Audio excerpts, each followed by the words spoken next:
Hey there guys, welcome back to the channel. Today we're doing another commander deck tech, but we're going a little bit in the future here. We're doing a commander from the new set Kaldheim, which will be Lathril, the Blade of the Elves. Now, the set is only in spoiler now. This commander is an elf commander, but elves are pretty much streamlined at this point. We kind of know what they're trying to do. We know what the best elf cards are, so what to cram in here.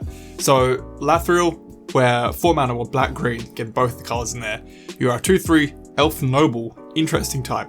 Menace, whenever Blade of the Elves deals combat damage to a player, you create that many 1/1 green elf warrior creature tokens. But here's the meaty chunk of this deck. You may tap 10 untapped elves you control, each opponent loses 10 and you gain 10. You can fight everyone at the table at the same time with this commander to each opponent. 4-player games? Get in there. I gotta say though, good thing Paradox Engine is banned in Commander. Can you imagine if that thing was still legal with this commander? Boy, like, god tier commander, people would be getting their cheeks clapped so fast. Okay, so the big themes of the deck, untapping theme. CBMUs represents this really well. Just untap all your permanents during each other player's untap step. You're using this with your commander to hopefully hemorrhage everyone around the board, and if you're lucky, before it gets back to you, everyone's dead. Parallel Lives doubles up all our tokens. Huge token theme in the deck, of course being elves. Our commander generates a ton of them through combat damage. More elves to tap down to hemorrhage people. And being, well, elves, we're going to have all the best elf cards we can chuck in here for good old tribal. Azuri represents that quite well as well, giving you overrun effect as another win condition, or just regenning and making him really tanky and hard to kill. Oh lord, he coming! Okay, into the Lords, you'll see most elf lords are around 3 mana or about that. So Champion, you get 1/1 and Forest Walk. Perfect here, gives you 1/1, plus you can pay 1 mana to tap and make an elf warrior token. Really efficient in a deck like this where you know it's not a 1/1, it's going to be like a 5/5. Darkstraw to gain 1/1, but it produces a ton of mana based on how many elves you control. He can dump out your commander, no problem. Commander text isn't a thing in this commander. I love Pride of the Perfect. 4 mana enchantment, all your elves get 2/0. Just awesome looking artwork, and foil is pretty awesome. You've got the Warcaller. He's only 1 mana, but if you kick him, he enters the battlefield with a counter on him for each time you kicked him. All your other elves get 1/1 for each counter on him, but you can combine that with the Magistrate here, which can tap to put counters on each elf you control, or maybe the Ivy Lane Denizen. Every time a green creature enters your battlefield, you put a counter on another target creature. So you can stack counters from other Lord-like cards onto the Warcaller to give multiple Lord effects to all your team. Not hard. So, I don't know, let's say you produce 5 elf tokens through your commander, 5 into the battlefield, you could put 5 counters on something, put 5 of them on the Warcaller, thanks to the Denizen here. Now the Warcaller is giving your entire team +5/+5. Ooh. Ma, they following me, Ma. They following me.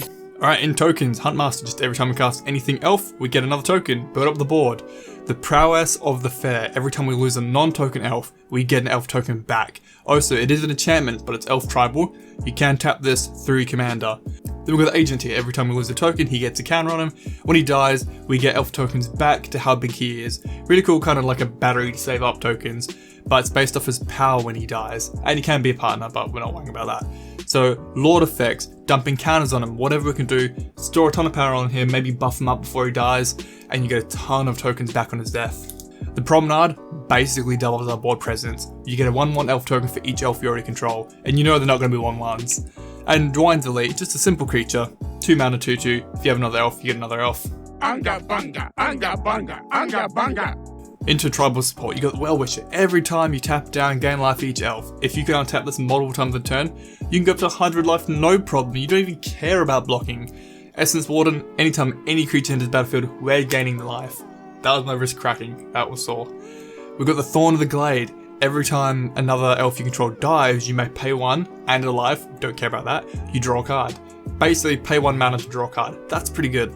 And then we've got buffing effects based on how many elves you control. So you can tap the Timber Watch to buff a creature by X, Wirewood Pride, buff a creature by X, and Stoneforge Masterwork will buff a creature by X of the same type. All of it applies to elves. You're going to chuck most of these effects on your commander because it's going to produce tokens based on the combat damage you've done.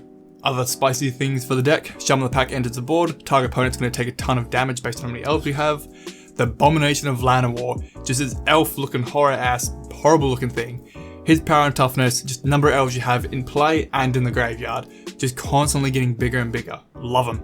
And Kindred Summons, this is kind of a free win if you can pop it off with a good board presence.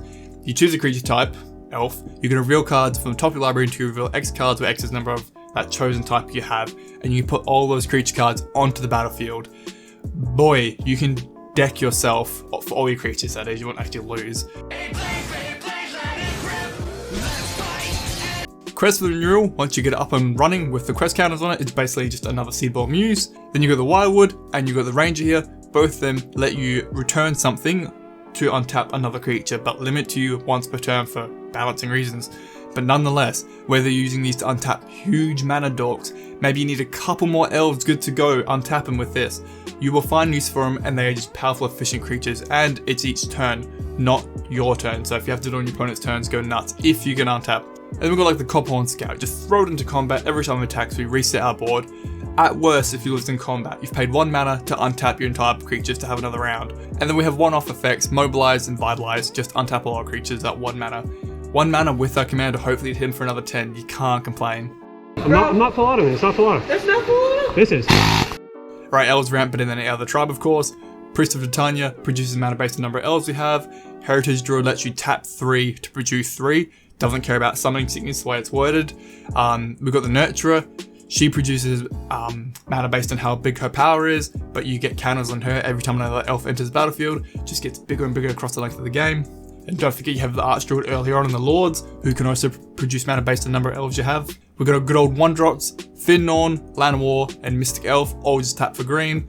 Elves of Deep Shadow can tap for black, does hit you for 1 though, that's okay. Harvest Season's a really spicy one. 3 mana sorcery, you search for X basics where X is the number of tapped creatures you have.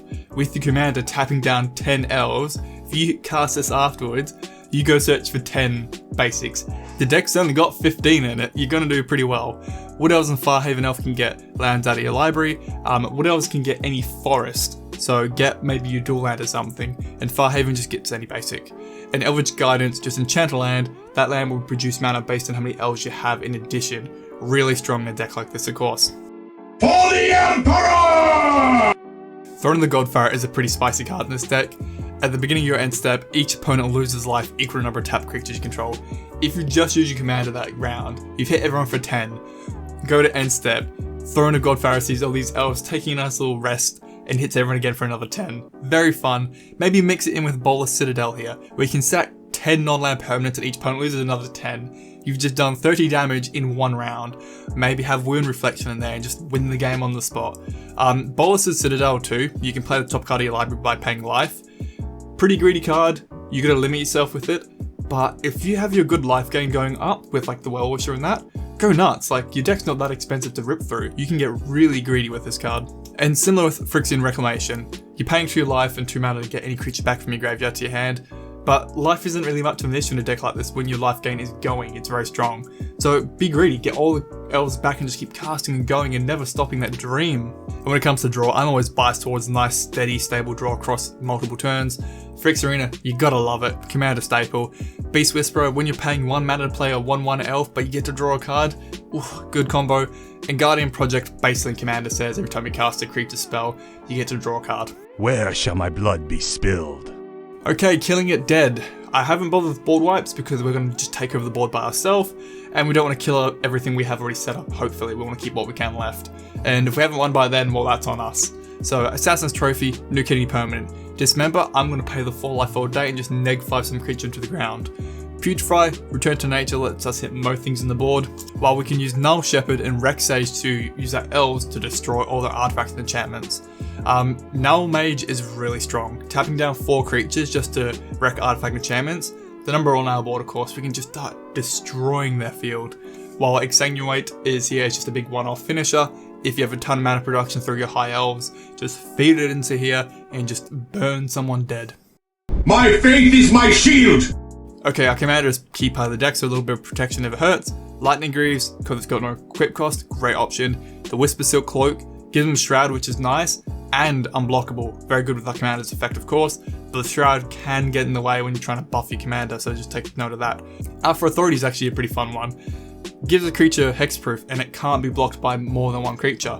But your commander has Menace, so it has to be blocked by 2 creatures or more to stop it. So it kind of makes your commander unblockable. We've got Heroic Intervention, just make all our permanents hexproof indestructible, just 2 mana, save the board, can't complain. I've snuck the few Planeswalkers in here too. We run Freyalise and Old School Nissa. Freyalise is just here to produce more mana dorks, just +2, you make a 1/1 elf that can tap for green. Old school Nissa here. Two good options. +1, you search your deck for Nissa's Chosen, dump it into play. Nissa's Chosen is just a generic 2/3 for 2 mana, but when it dies, it goes back into the bottom of the library. So you can always have it on the board with Nissa, thank God, on Commander. But also +1, gain 2 life for each elf you control. That is some strong life gain. If your Commander's up and running, at least you're going to be getting 22 life around. That is powerful.